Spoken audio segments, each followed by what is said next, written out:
क्या आपके साथ ऐसा होता है कि आप कोई चीज़ पढ़ते हैं, रीडिंग करते हैं उसका, लेकिन बाद में थोड़े कुछ समय के बाद उसको भूल जाते हैं?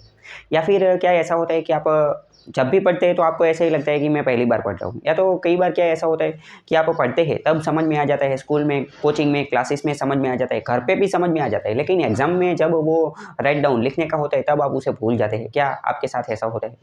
तो यह वीडियो आपके लिए। आज के इस वीडियो के अंदर हम जो है वो देखेंगे कि कोई भी चीज़ जो है उसको लंबे समय तक याद कैसे रखें और उसको अपने दिमाग के अंदर यानी कि अपने के माइंड के अंदर, ब्रेन के अंदर इस तरीके से फिट कर दे कि वो कभी आप भूले ही नहीं, आपके दिमाग के अंदर छप जाए। जिस तरीके से जैसे मूवीज़ के कोई डायलॉग होते हैं या फिर सॉन्ग होते हैं, सीरियल के डायलॉग होते हैं, वो जिस तरीके से आपके दिमाग के अंदर छप जाते हैं, उसी तरीके से यह पढ़ाई वाली चीज़ भी आपके दिमाग के अंदर छप जाए। ऐसी एक टेक्निक जो है उसको हम उसकी जो है हम बात करेंगे। यह जो टेक्निक है यह पूरी की पूरी जो है वो साइंटिफिक बेस्ड है, साइंस के ऊपर बेस्ड है। तो इसमें क्या करना है, अभी टाइम पास नहीं करते, सीधा जो है वो शुरू करते हैं। इसके अंदर सबसे पहले आपको क्या करना है, सबसे पहले जो है वो आपको रीडिंग के ऊपर फोकस करना है। यह जो पूरी की पूरी टेक्निक है यह इसी के ऊपर बेस्ड है कि आप रीडिंग कैसे करते हैं, आप जो पढ़ाई करते हैं वो किस तरीके से करते हैं। आप जब कोई भी टॉपिक, कोई भी सब्जेक्ट जब पढ़ाई कर रहे हैं तभी आपको उसके ऊपर ध्यान देना है, तभी आपको उसके ऊपर अच्छे से फोकस करना है। मैं आपको इसमें सिर्फ यही बताऊंगा कि रीडिंग कैसे करना है। आप रीडिंग ही इस तरीके से कर लोगे कि आप कभी वो भूलोगे ही नहीं। तो सबसे पहले क्या है कि भाई इसका मतलब कि हम ऐसा भी बोल सकते हैं कि हाउ टू रीड। भाई पढ़ाई कैसे करें, हाउ टू रीड, कैसे पढ़ना है वो मैं आपको सब बताऊंगा। तो सबसे पहले तो कोई भी सब्जेक्ट या फिर कोई भी टॉपिक जो है वो आप चूज़ कर लो।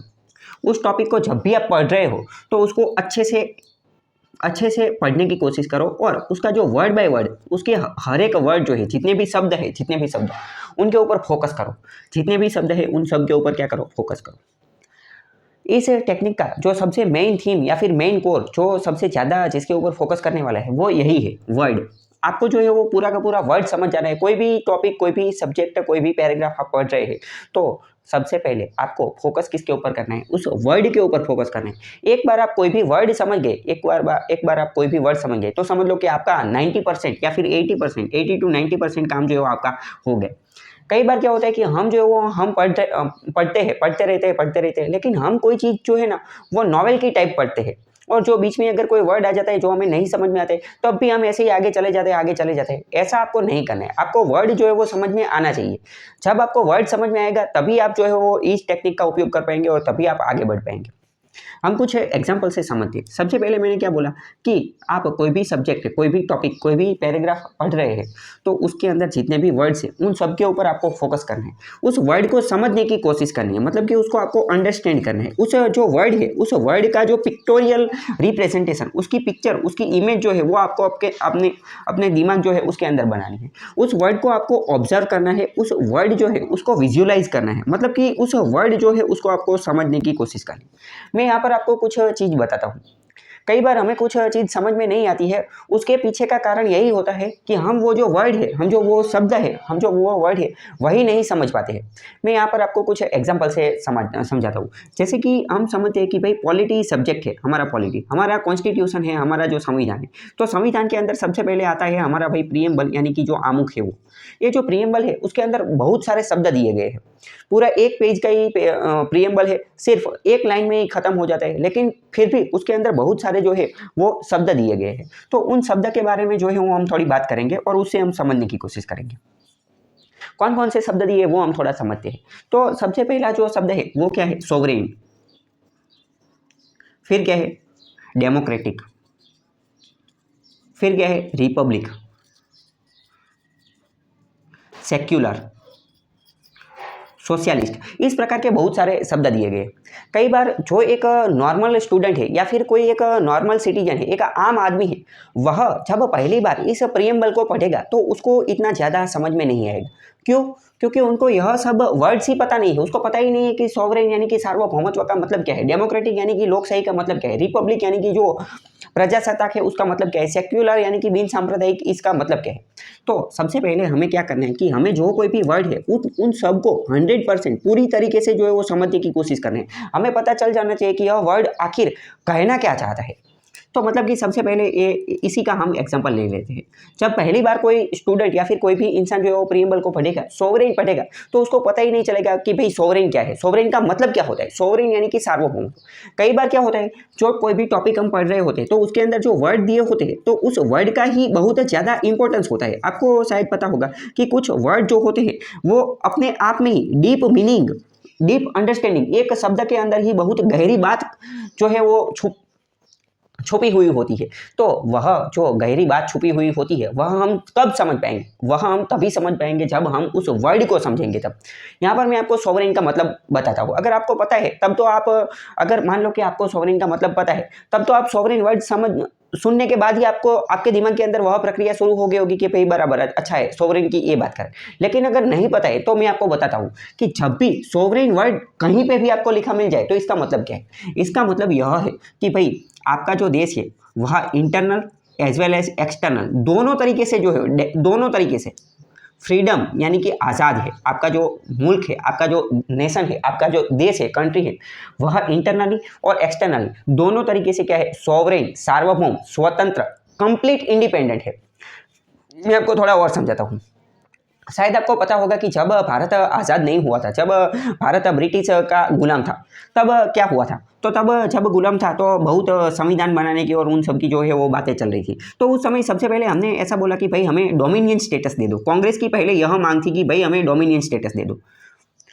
सबसे पहले अगर कोई स्टूडेंट पढ़ रहा है तो उसको यही नहीं पता होता कि भाई dominion status, what is dominion status, इसका मतलब क्या है। क्योंकि जब पहली बार आप पढ़ते हो तो आपको तो पता ही नहीं होता, आपको पता नहीं होता तो आप वह टॉपिक नहीं समझ पाते हो। तो मतलब कि मैंने सबसे पहले क्या बोला कि आपको कोई वर्ड समझना है, सबसे पहले आपको जो कीवर्ड है इसी को समझना है।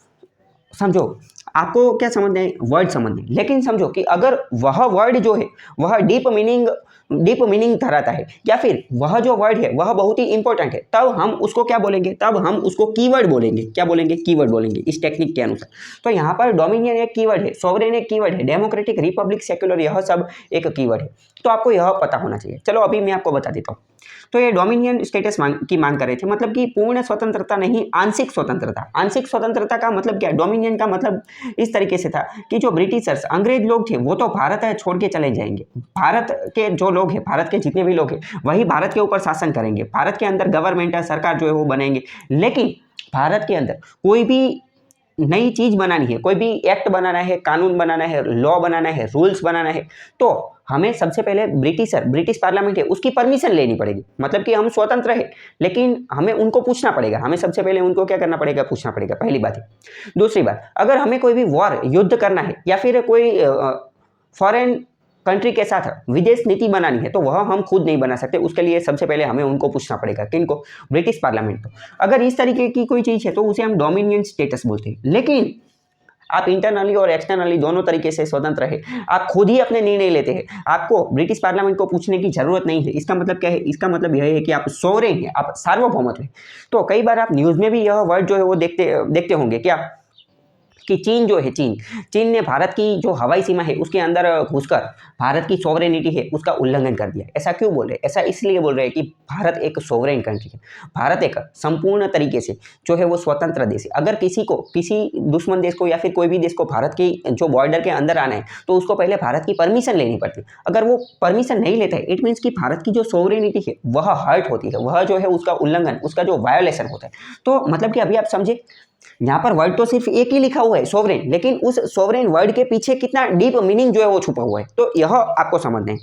अभी आप समझ गए कि भाई सोवरेन क्या चीज़ है। सोवरेन जो है वो बहुत ही डीप मीनिंग वाला, बहुत ही भारी शब्द है। दूसरी बार जब आप सोवरेन वर्ड को समझेंगे तो भाई कभी भी दूसरी बार सोवरेन वर्ड को पढ़ेंगे तो आपको समझ में आ जाएगा कि भाई ठीक है, ये तो बहुत ही गहरा वर्ड है, डीप मीनिंग वाला वर्ड है। तब आप उस टॉपिक को अच्छे से समझेंगे। फिर से हम इस टेक्निक को समझते हैं। सबसे पहले मैंने आपको क्या कहा कि अगर आप कोई भी सब्जेक्ट, कोई भी टॉपिक, कोई भी पैराग्राफ पढ़ रहे हैं तो उसके अंदर सबसे पहले आपको क्या करना है, WOID, उस वर्ड के ऊपर फोकस करना है, उस वर्ड को अंडरस्टैंड यानी कि समझने की कोशिश करना है। कई बार क्या होगा, वह वर्ड आपको समझ में आ जाएगा, बट कई बार ऐसा होगा कि आपको वह वर्ड समझ में नहीं आएगा। जब नहीं समझ में आएगा तब क्या करना है वो मैं आपको बाद में बताऊंगा। लेकिन अभी हमने सिर्फ एक सोवरेन वाला एग्जांपल लिया, मैं दूसरे भी आपको कुछ वर्ड्स जो है उसको समझाने की कोशिश करता हूँ। दूसरा एक मेरा फेवरेट वर्ड्स है, उसका नाम है फॉसिल। फॉसिल फ्यूल्स के अंदर इसका बहुत ज़्यादा जो है वो प्रयोग होता है। अगर आप फॉसिल शब्द पढ़ेंगे तो आपको इतना ज़्यादा पता नहीं चलेगा, लेकिन इसका अगर हम हिंदी देखते हैं तो क्या होता है, तो क्या अश्मीभूत, इसका हिंदी जो है वो क्या होता है, अश्मीभूत। फॉसिल का हिंदी क्या होता है, अश्मीभूत। पहली बार अगर पढ़ते हैं कि भाई फॉसिल या फिर अश्मीभूत, तो इतना हमें समझ में नहीं आता है कि यह क्या बोलना चाह रहे हैं या फिर क्या बताना चाह रहे हैं। लेकिन अगर हम इस अश्मीभूत शब्द जो है इसको ब्रेक डाउन करते हैं, इसको तोड़ते हैं और इसको थोड़ी देर के लिए दिमाग के अंदर सोचते हैं कि भाई यह वर्ड क्या बोलना चाहता है, इस यह जो वर्ड है इस वर्ड को दिमाग के अंदर हमें सोचना है, उसको विजुलाइज करना है, उसको ऑब्जर्व करना है, उसकी इमेज चित्र जो बनाना है और इस पूरा का पूरा जो वर्ड है उसको ब्रेक डाउन, उसको अलग अलग तोड़ना है। तो अलग अलग तोड़ेंगे तो हमें पता चलता है कि इसके अंदर सबसे पहले तो एक वर्ड छुपा हुआ है अश्मी। क्या वर्ड छुपा है, तो कि अश्मी। तो मतलब कि इसका मतलब अश्मी का मतलब क्या होता है, अश्मी का मतलब कोई भी अगर नेचुरल चीज़ है, कोई भी नेचुरल चीज़, वह नेचुरल चीज़ क्या होती है, क्या हो सकती है, तो कि ट्री या फिर उसका जो पान, जो पेड़ पौधे, उसका जो लीफ यानी कि जो पर्ण होता है वो, उसके फल, यह सब जब भी डिस्ट्रॉय हो जाते हैं, जब डाई हो जाते हैं, जब वह मृत्यु हो जाते हैं, जब वह जमीन के ऊपर बिखर जाते हैं, तो धीरे धीरे क्या होता है, धीरे धीरे उसका विघटन होना शुरू हो जाता है, धीरे धीरे वो जो है वो डिग्रेड होना शुरू हो जाते हैं और कुछ समय के बाद जो है वह क्या बन जाते हैं, फॉसिल बन जाते हैं। इट मीन्स फॉसिल क्या है, इट मीन्स अश्मी क्या है, अश्मी कोई भी जो जीवित चीज़ है, जीवित, यहाँ पर आपको हम दूसरा वर्ड भी समझते हैं ऑर्गेनिक, जीवित चीज़ को हम क्या बोलते हैं, ऑर्गेनिक। कहीं पे भी आप ऑर्गेनिक शब्द समझे तो आपके दिमाग के अंदर लाइट हो जानी चाहिए कि ऑर्गेनिक मतलब कि यह जीवित चीज़ की बात कर रहा है। तो अब हमारे दिमाग में सिर्फ जीवित की ही बात होनी चाहिए, फिर ऑर्गेनिक तो फिर आप प्लास्टिक और उन सबको नहीं कंसिडर करना है, तो आपके दिमाग में वह प्रोसेसिंग शुरू हो जानी चाहिए।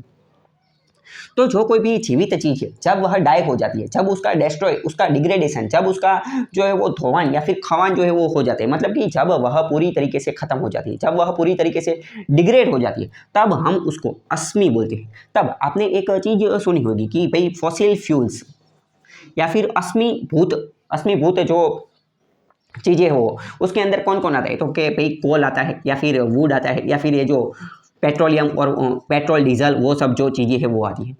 तो सबसे पहले तो हमें समझ नहीं आता है कि भाई ये किसकी बात करें, लेकिन आप खुद सोचे कि सिर्फ एक बार हमने यह अश्मी शब्द समझ लिया, सिर्फ एक बार हमने यह फॉसिल शब्द समझ लिया, तो उसके बाद तो हमारे लिए पूरी की पूरी चीज़ें जो है वो आसान हो गई। क्योंकि आप खुद विचार कीजिए, कोल किसके अंदर से बनता है, तो कि कोल जो है वो हमारी ज़मीन के अंदर जो नीचे प्रक्रिया होती रहती है, ज़मीन के अंदर जो खड़क रॉक्स है उसकी प्रक्रिया होती रहती है, तो वह भी एक तरीके से फॉसिल से ही बना हुआ है। पेट्रोल किससे बना हुआ है, तो जो ये वनस्पति, पेड़ पौधे, जो नेचुरल जितनी भी चीज़ें हैं वह ज़मीन के अंदर दब जाती है और लाखों करोड़ों वर्षों की जो प्रक्रिया है, केमिकल और अंदर की जो प्रक्रिया है, उनके बाद यह जो फ्यूल जो है उसका निर्माण होता है। तो मतलब कि सिर्फ हमने इस एक अश्मीभूत या फिर फॉसिल, एक अश्मी, इस शब्द से ही हमने पूरी की पूरी बात जो है वो समझ ली। दूसरा भी एक ऐसा ही शब्द है, उससे हम कुछ समझने की कोशिश करते हैं।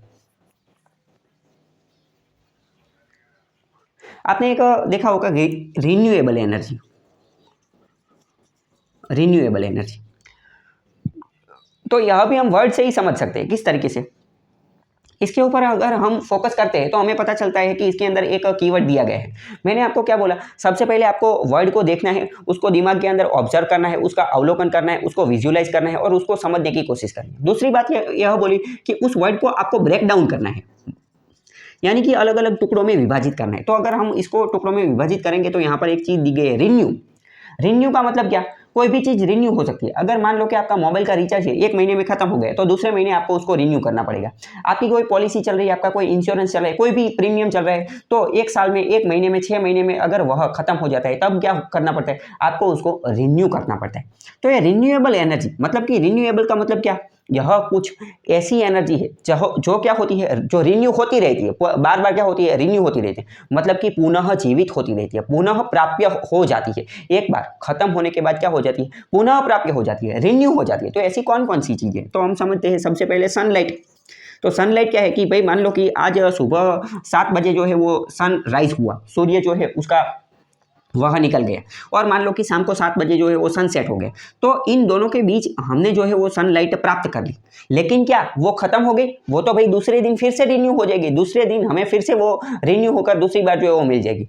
दूसरी बात करते हैं विंड। मान लो कि विंड जो है वो अभी हमें मिल रहा है, लेकिन वो तो ऐसा नहीं है कि लगातार मिलता रहेगा। मान लो कि कुछ समय के लिए विंड स्टॉप हो गया, लेकिन फिर से वो क्या हो जाएगा, रिन्यू हो जाएगा। मतलब कि अभी मैं आशा करता हूँ कि आपको यह समझ में आएगा। फिर से समझते कि हमने यह जो पूरी की पूरी टेक्निक है उसके अंदर हमने क्या किया कि भाई आपको कुछ नहीं करना है, आपको सिर्फ और सिर्फ ओनली एंड ओनली जो वर्ड दिया गया है वर्ड उसके ऊपर ही फोकस करना है और उस वर्ड को अंडरस्टैंड यानी कि समझने की कोशिश करनी है। और अगर कोई वर्ड ऐसा है जो बहुत ही डीप मीनिंग जो है उसका जो डीप मीनिंग है, तो उस वर्ड को हम क्या बोलेंगे, उस वर्ड को हम कीवर्ड बोलेंगे। जैसे कि हमने कीवर्ड बनाया कौन सा, तो कि सोवरेन, सोशलिस्ट, रिपब्लिक, डेमोक्रेटिक, यह सब जो है वो कीवर्ड है वह हम बाद में कभी समझेंगे। तो अभी फिर से मैं बताता हूँ, कई बार ऐसा होता है कि हम कोई भी टॉपिक पढ़ते हैं, कोई भी सब्जेक्ट, कोई भी बुक, कोई भी पैराग्राफ पढ़ते हैं, तो कई बार ऐसा होता है कि हमें वह चीज़ समझ में नहीं आती है। हमें वह चीज़ समझ में इसीलिए नहीं आती है क्योंकि हम उस वर्ड को नहीं समझ पाते। एक बार अगर हम उस वर्ड को समझ गए तब हमारे लिए पूरी की पूरी चीज़ें जो है वो आसान हो जाती है। मैं आपके लिए एक दूसरा शब्द जो है वो भी रखता हूँ। चलो, दूसरा एक शब्द है ट्रिब्यूनल।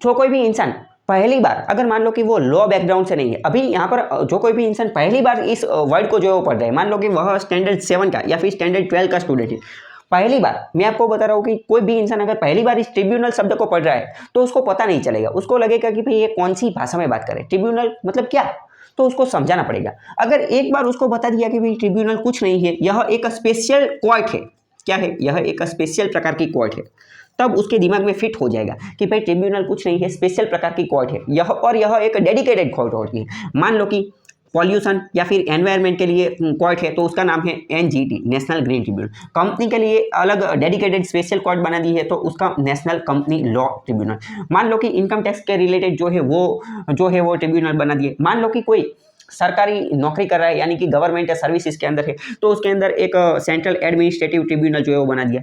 तो मतलब कि जब कोई इंसान पहली बार यह वर्ड ट्रिब्यूनल को समझेगा तो उसको तो लगेगा कि भाई ये कौन सी चिड़िया का नाम, लेकिन एक बार उसके दिमाग के अंदर फिट हो गया कि भाई ट्रिब्यूनल मीन्स स्पेशल कोर्ट, एक ऐसी कोर्ट, एक ऐसी न्यायालय जो स्पेशल पर्पस के लिए, कोई डेडिकेटेड सब्जेक्ट के लिए बनाई गई है, तो उसी को हम क्या बोलते हैं, ट्रिब्यूनल बोलते हैं। जैसे कि इनकम टैक्स ट्रिब्यूनल, जैसे कि company tribunal, national law tribunal, जैसे कि ये national green tribunal, central administrative tribunal. तो इस तरीके से बात चलती। अभी दूसरा एक वर्ड भी मैं आपको समझाता हूँ।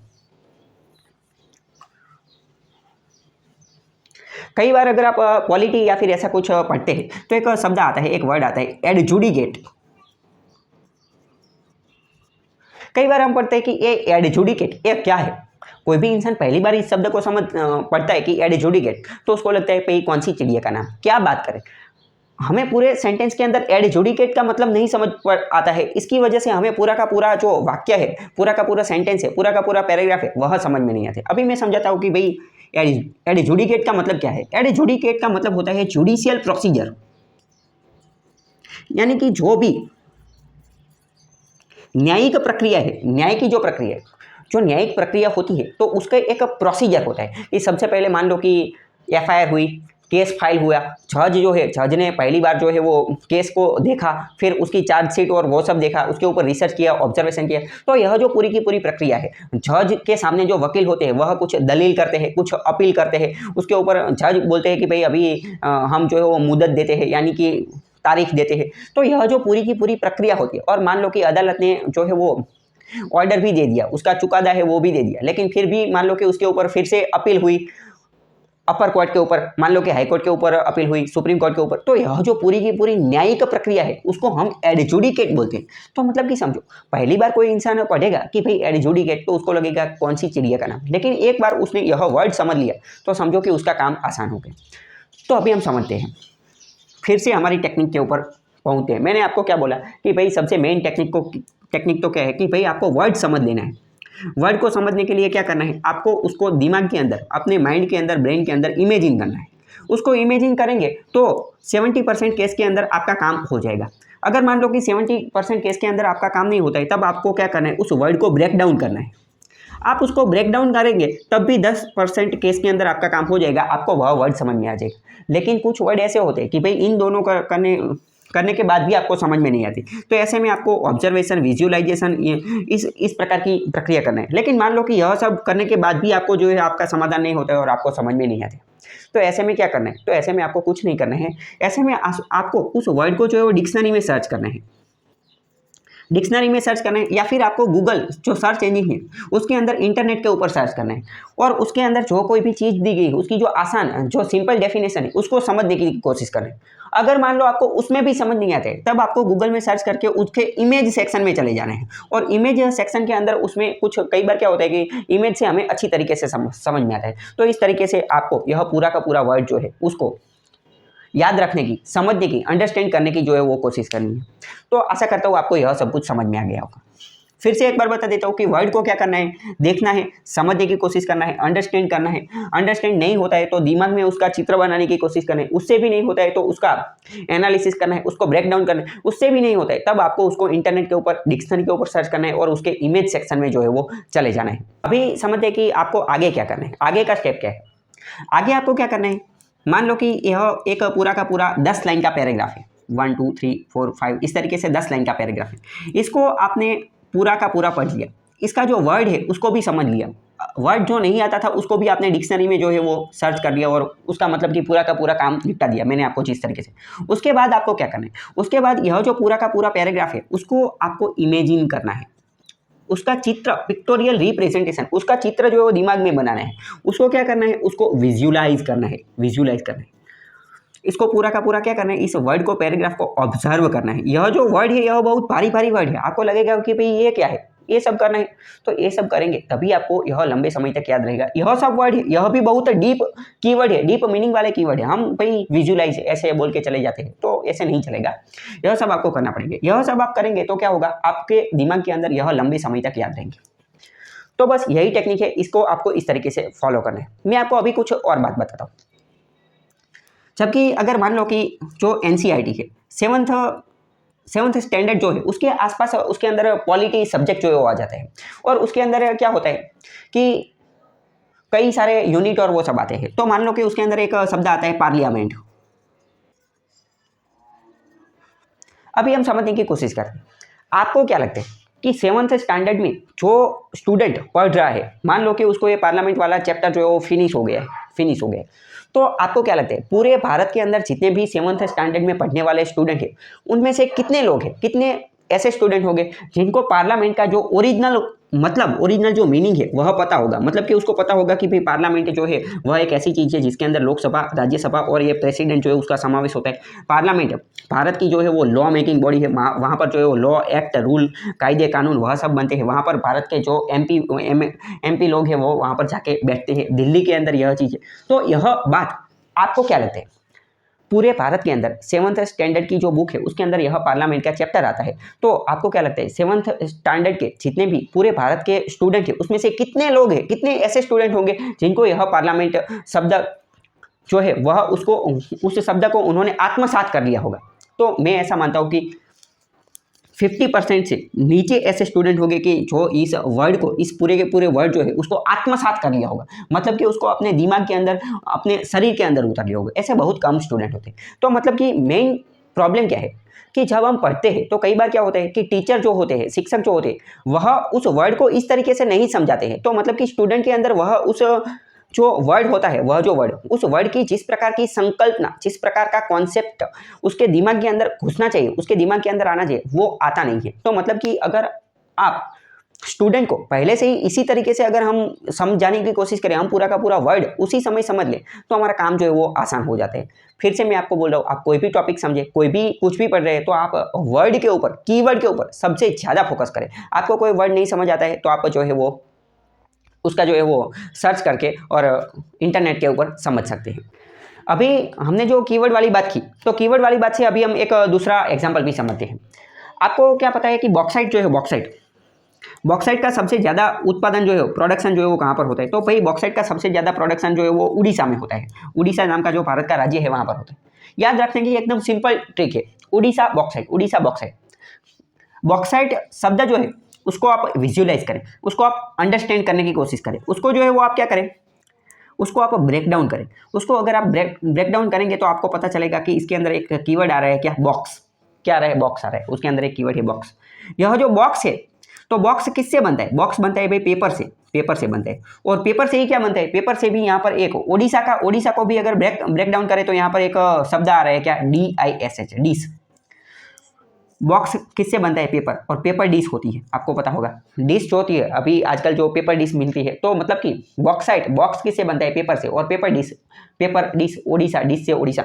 इस तरीके से जो कोई भी कीवर्ड है उसको आप ब्रेक डाउन करके उसको आप अपनी तरीके से क्रिएटिव तरीके से किसी और के साथ ज्वाइंट करके भी आप इसको याद रख सकते हैं। तो इस तरीके से आप यह जो वर्ड याद रखने का तरीका है उसका प्रयोग कर सकते हैं। अभी हम समझते हैं कि कोई भी डिजिट है या फिर आंकड़े वाली जो भी इंफॉर्मेशन है जिसके अंदर नंबर दिए गए हैं उन सबको कैसे याद रखना है। तो उन सबको याद रखने का एक आसान तरीका क्या है वो मैं सबसे पहले आपको समझाता हूँ।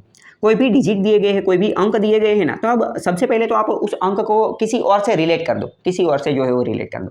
किसी और से रिलेट करना मतलब कि मान लो कि आपकी जो बर्थ डेट है उसके साथ रिलेट कर दो, या फिर आपके फैमिली मेंबर की जो कोई बर्थ डेट है उसके साथ रिलेट कर दो, या फिर आपका मोबाइल नंबर है उसके साथ रिलेट कर दो। इस तरीके से आप कुछ कर सकते हैं।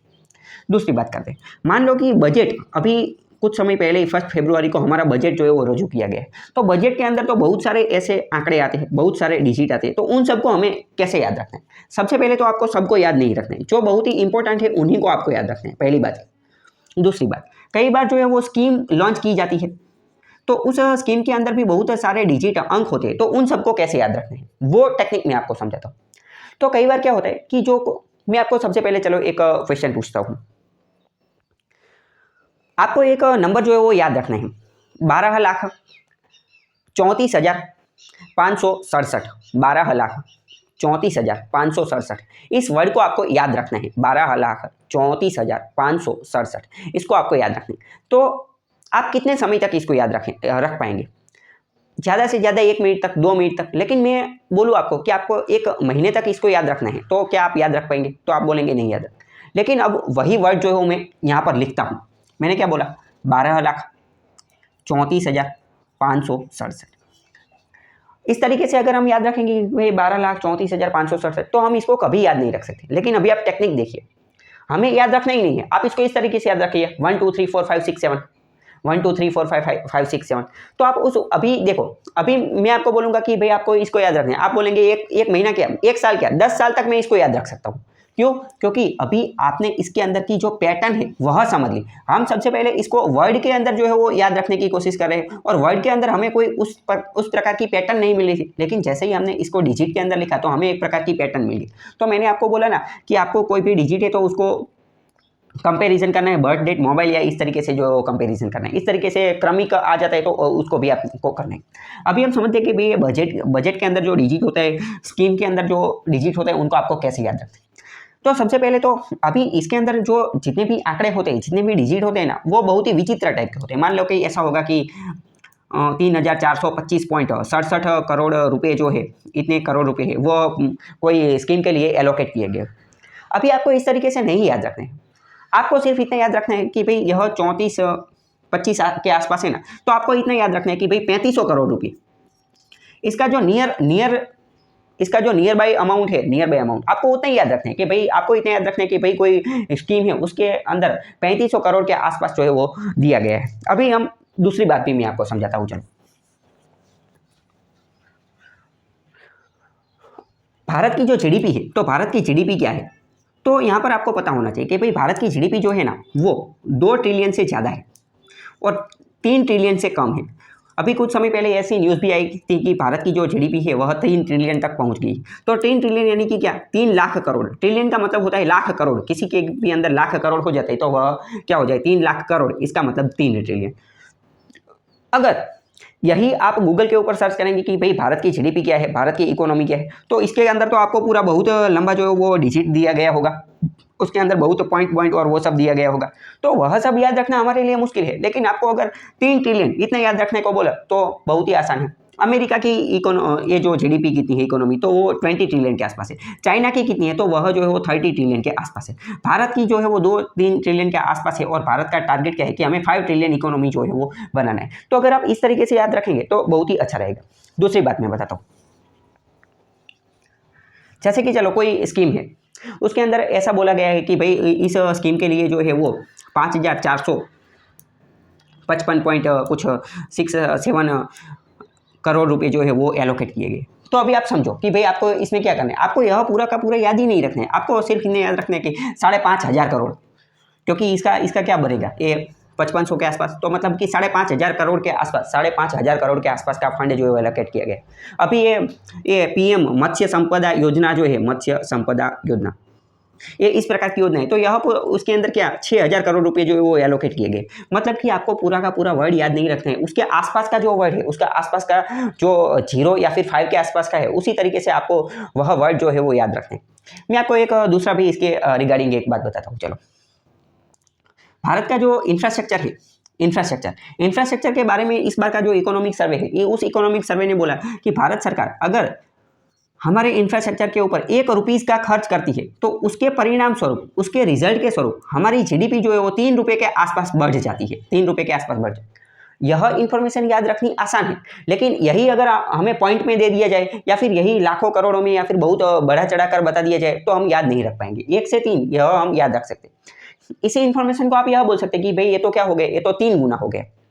चलो, अभी मैं आपको एक दूसरी एक टेक्निक भी बता देता हूँ। मान लो कि भारत का जो संविधान है उसका आर्टिकल 44, तो वह क्या बोलता है कि भाई कॉमन सिविल कोड जो है वह लागू करने की कोशिश करेगा। कौन करेगा? स्टेट, यानी कि राज्य करेगा। यह क्या है कि भाई समान दीवानी कानून संहिता, इसका हिंदी इस तरीके, समान दीवानी कानून संहिता, इंग्लिश अच्छा है थोड़ा, CCC, कॉमन सिविल कोड। तो इसको आप कैसे याद रख सकते हैं कि भाई ये कॉमन सिविल कोड है, इसके अंदर 3 C है और यहाँ पर 2 डबल 4 है, तो ये आप इस तरीके से याद रख सकते हैं। यहाँ पर भी तीनों समान है और यहाँ पर भी दोनों जो है वो समान है, इस तरीके से भी आप याद रख सकते हैं। या फिर दूसरी बात, अगर आपको पता होगा कि भाई कॉमन सिविल कोड क्या है, अगर इसका आप कॉन्सेप्ट जानते होगे तो आपको पता होगा कि भाई कॉमन सिविल कोड क्या है। तो कि भाई पूरा जो भारत है ना, पूरा भारत, उन सभी भारत के सभी राज्य के अंदर, सभी धर्म के अंदर, सभी कम्युनिटी के अंदर जितने भी सिविल लॉस है, सिविल लॉस, दीवानी कानून है, दीवानी कानून के अंदर क्या क्या आता है, तो कि भाई मैरिज से रिलेटेड, डाइवोर्स के रिलेटेड, एडॉप्शन के रिलेटेड, प्रॉपर्टी के रिलेटेड, यह जो या फिर सक्सेशन के रिलेटेड, यह पूरी की पूरी चीज़ होती है ना, यह दीवानी सिविल बाबतों के अंदर आती है। तो यह जो पूरी है, यह पूरे भारत के अंदर अभी अलग अलग धर्म के लिए अलग अलग है। मान लो कि भारत के अंदर हिंदू मैरिज के लिए क्या है, तो कि हिंदू मैरिज एक्ट है, मुस्लिम के लिए मुस्लिम पर्सनल लॉ है, यानी कि मुस्लिम शरीयत लॉ है, क्रिश्चियन के लिए क्रिश्चियन पर्सनल लॉ है। इस तरीके से अलग अलग धर्म के अलग अलग पर्सनल लॉ है। तो यह कॉमन सिविल कोड यह बोलता है कि भाई इन सबको हटाओ और पूरा का पूरा पूरे भारत के अंदर यूनिवर्सलाइजेशन, सार्वत्रिक, सभी के लिए जो है वो एक समान जो दीवानी कानून है वह लागू करने की कोशिश करो। तो यहाँ पर भी समानता की बात करें और यहाँ पर भी दोनों डिजिट जो है वो समान है। तो इस तरीके से आप कुछ दिमाग लगाकर और उसका क्रिएटिव करके आप जो है वह याद रख सकते हैं। चलो, मैं आपको दूसरा भी एक ऐसा ही जो है प्रावधान वह बताता हूँ। हम संविधान का ही अनुच्छेद लेते हैं, आर्टिकल 48, ये DPSP का ही है और DPSP के जो वाले जो है वो याद रखना थोड़ा मुश्किल है। तो ये जो DPSP वाले जो है ना, ये आर्टिकल 48 वह फार्मर के रिलेटेड है, फार्मर और ये जो एग्रीकल्चर उन सब के रिलेटेड है, एग्रीकल्चर और फॉरेस्ट और उन सब के, एनिमल हस्बेंडरी उस टाइप के रिलेटेड है। तो इसको आप कैसे याद रख सकते हैं, आपको दिमाग लगाना है। कुछ समय पहले आपने ऐसा सुना होगा कि भाई भारत सरकार ने यह टारगेट किया है कि 2022 तक जो हमारे जो फार्मर है, जो कृषि जो खेडूत लोग हैं, उनकी जो इनकम है, उनकी इनकम आवक जो है उनको डबल करना है। उनको क्या करना है? डबल करना है।